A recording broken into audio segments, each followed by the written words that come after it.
अगर आपके पास करने के लिए एक बहुत इंपॉर्टेंट काम है और आप वो छोड़ के नेटफ्लिक्स पे चिल कर रहे हो तो कॉन्ग्रेचुलेशंस, आप प्रोक्रेस्टिनेशन का शिकार बन चुके हो। एडमिट इट, हम में से कई लोगों ने खुद को ऐसी सिचुएशन में पाया है जहां हमारे पास ढेरों जरूरी काम होते हुए भी हम बस टाइम पास कर रहे होते हैं, ये जानते हुए भी कि उसको ना करने के क्या कॉन्सिक्वेंसेज होते हैं। पर सवाल ये है कि जब हमें पता होता है कि वो काम इतना जरूरी है तो हम प्रोक्रेस्टिनेट क्यों करते हैं।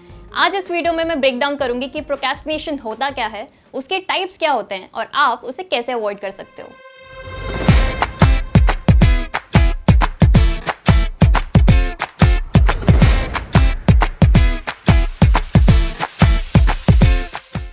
सबसे पहले बात करते हैं कि प्रोक्रेस्टिनेशन का मतलब क्या होता है, क्योंकि अगर आपको उसका मतलब ही नहीं पता होगा तो आप उसे अवॉइड कैसे करोगे। अगर प्रोक्रेस्टिनेशन की एक्चुअल डेफिनेशन देखी जाए तो उसका मतलब होता है द एक्शन ऑफ डीलिंग और पोस्टपोनिंग समथिंग इंपॉर्टेंट। पर अगर कोई चीज इंपॉर्टेंट है तो उसे प्रायोरिटी पे फिनिश क्यों नहीं किया जाता। टू बी ऑनेस्ट, प्रोक्रेस्टिनेट करना कोई एंजॉय नहीं करता, पर उसका एक मेन रीजन होता है आवर फियर ऑफ फेलियर।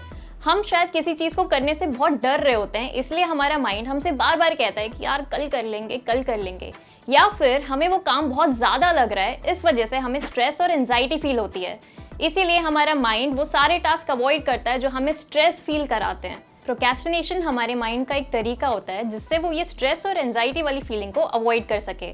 हमारा माइंड हमें प्रेजेंट में हैप्पी फील कराता है, चाहे वो नेटफ्लिक्स देख के हो या इंस्टाग्राम स्क्रॉल करके, ये बिना सोचे कि फ्यूचर में उस काम का वर्कलोड 10 गुना बढ़ जाएगा। Now let's talk about types of procrastination. Procrastination के कई सारे टाइप्स होते हैं, पर इस वीडियो में मैं 2 मेजर टाइप्स के बारे में बात करूंगी। सबसे पहला होता है प्रोडक्टिव प्रोक्रेस्टिनेशन, जिसमें आप ऐसे काम करते हो जो लेस इंपॉर्टेंट है, पर एंड ऑफ द डे आपको ऐसा लगता है कि आपने बहुत सारे काम किए हैं। फॉर एग्जाम्पल, आपको पता है कि परसों आपके एग्जाम्स हैं, पर आप पढ़ाई करने के जगह अपना कबर्ड क्लीन करने लग जाते हो, डस्टिंग करने लग जाते हो, अपने कुत्ते को वॉक पे ले जाते हो और आप एंड ऑफ द डे खुद से ये कहते हो कि मैं तो थक गई भाई। This is the worst kind of procrastination, क्योंकि इसमें आपको गिल्ट वाली फीलिंग ही नहीं आती कि आपने इंपॉर्टेंट काम को फिनिश ना करके कुछ गलत किया है। आपको ये लगता है कि आपका दिन बहुत ज्यादा प्रोडक्टिव था, बट रियलिटी में आपने उस काम को टच भी नहीं किया रहता। इसके आइडियल सॉल्यूशंस के बारे में हम आगे इस वीडियो में बात करेंगे।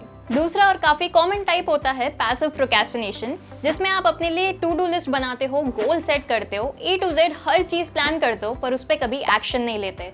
इसका मेन रीजन होता है कि आप अपने लिए अनरियलिस्टिक गोल सेट करते हो, जिसे दिए गए डेडलाइन में पूरा करना बहुत मुश्किल होता है। इसीलिए आपका ब्रेन कहता है कि छोड़ना यार, कुछ और बात करते हैं।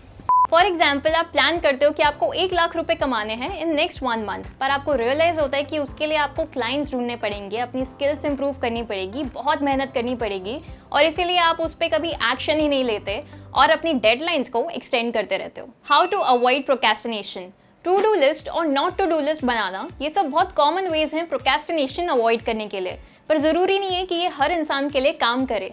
इसलिए आज इस वीडियो में मैं 5 ऐसे टिप्स शेयर करूंगी जिससे गारंटीड आप प्रोक्रेस्टिनेशन को अवॉइड कर सकते हो। पर उससे पहले आपका वाई क्लियर होना चाहिए कि आप प्रोक्रेस्टिनेट क्यों कर रहे हो। Is it the fear of failure, या आपने खुद को बहुत ज्यादा टास्क दे रखे हैं, या कोई और रीजन है। बिना आइडेंटिफाई किए आप उसे अवॉइड नहीं कर पाओगे। Tip number 1, have a routine. Brush करना, नहाना और ऐसे कई काम आपके डेली रूटीन में होंगे जिसे आप भूल कर भी अवॉइड नहीं कर सकते। जब कोई हैबिट को हम अपनी डेली रूटीन में इंक्लूड करते हैं तो उसे अवॉइड करना ऑलमोस्ट नामुमकिन हो जाता है। आप कभी ये नहीं कहते कि यार आज ब्रश करने का मूड नहीं है, कल कर लूंगा। इसीलिए जो काम आप करना चाहते हो, कोशिश करो कि आप उसे अपने रूटीन में इंक्लूड कर सको। अगर आप मेडिटेशन करना चाहते हो तो कोशिश करो कि आप उसे अपने रूटीन में इनकलकेट कर पाओ, और एक इवेंट डिसाइड कर लो कि नहाने के तुरंत बाद आप मेडिटेट करोगे। इजी मेडिटेशन ट्रिक्स जानने के लिए हमारा ये वाला वीडियो जरूर देखें। Tip number 2, choose your attire to trick your mind. क्या आप कभी शेरवानी में इंटरव्यू देने जाओगे या पजामाज में किसी की शादी अटेंड करोगे? मोस्टली नहीं, क्योंकि हमारे माइंड को पता होता है कि अगर हमने लहंगा पहना है तो हम शादी में ही जाएंगे, और अगर हमने फॉर्मल्स पहने हैं तो हम कॉर्पोरेट इंटरव्यू देने ही जाएंगे। Science says that the clothes we wear affects our behaviour. तो अगर आप वर्कआउट करना चाहते हो तो dress like that, wear those shoes, take that yoga mat and trick your mind to start doing workout. अगर आप वर्क फ्रॉम होम के दौरान प्रोडक्टिव रहना चाहते हो तो अपने ऑफिस फॉर्मल्स को वर्क फ्रॉम होम के टाइम पे पहनो and see the difference yourself. Tip number 3, set the bar low. There is a quote by Martin Luther King Jr. that you don't have to see the whole staircase, just take the first step. Usually हम procrastinate इसलिए कर रहे होते हैं क्योंकि हम अपने लिए बहुत बड़े गोल सेट कर लेते हैं विद अनरियलिस्टिक टाइमलाइंस, और अगर हम वो गोल्स को दिए गए टाइमलाइन पे पूरा ना कर पाएं तो हम डीमोटिवेट हो जाते हैं। इसीलिए अपने लिए छोटे गोल सेट करने चाहिए। फॉर एग्जाम्पल अगर आप मेडिटेशन करना चाहते हो तो रोज 20 मिनट मेडिटेट करने की जगह सिर्फ 2 ही मिनट मेडिटेट करें। सिंपली अपने बड़े गोल्स को स्मॉल टास्क में डिवाइड करने से आपको एक विनर वाली फीलिंग आएगी और आप अपने गोल्स को पूरा करने के लिए मोटिवेटेड रहोगे। Tip number 4, give yourself deadlines. अगर मैं आपसे ये कहूँ कि आपके एग्जाम्स को अभी 2 महीने और बाकी हैं तो आप ये सोचोगे कि अरे अभी तो बहुत टाइम है, आराम से पढ़ाई करेंगे। पर अगर मैं आपसे ये कहूँ कि आपके एग्जाम 16 को नेक्स्ट वीक हैं तो शायद आप अपनी पढ़ाई को लेकर सीरियस हो जाओ और आज से ही पढ़ाई करना शुरू कर दो। यही सेम सीरियसनेस होती है हमारे ऑफिस की डेडलाइंस को लेके। हमारा माइंड डेडलाइन को बहुत सीरियसली लेता है। Researchers says that deadlines makes us more productive.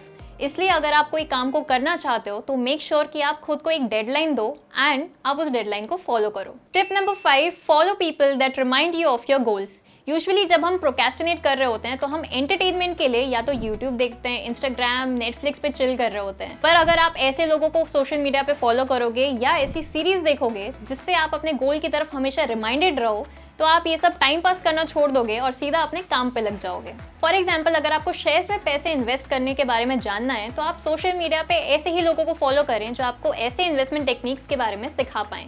तो ये थे वो 5 ऐसे टिप्स जिससे आप प्रोक्रेस्टिनेशन को अवॉइड कर सकते हो। और मुझे कमेंट्स में जरूर बताना कि आप इस वीडियो को देखते वक्त किस चीज के लिए प्रोक्रेस्टिनेट कर रहे थे। पर मुझे ऐसा लगता है कि आपको डिफरेंस पता होना बहुत जरूरी है कि कब आप प्रोक्रेस्टिनेट कर रहे हो और कब आप अपनी लाइफ को एंजॉय कर रहे हो, क्योंकि एक मी टाइम होना भी बहुत जरूरी है, ब्रेक्स लेना भी जरूरी है और अपनी लाइफ को एंजॉय करना भी बहुत इंपॉर्टेंट है। And if you ever feel that you are procrastinating, then remember this quote from Abraham Lincoln that you can not escape the responsibilities of tomorrow by avoiding it today. So don't procrastinate and subscribe to Big Brain को।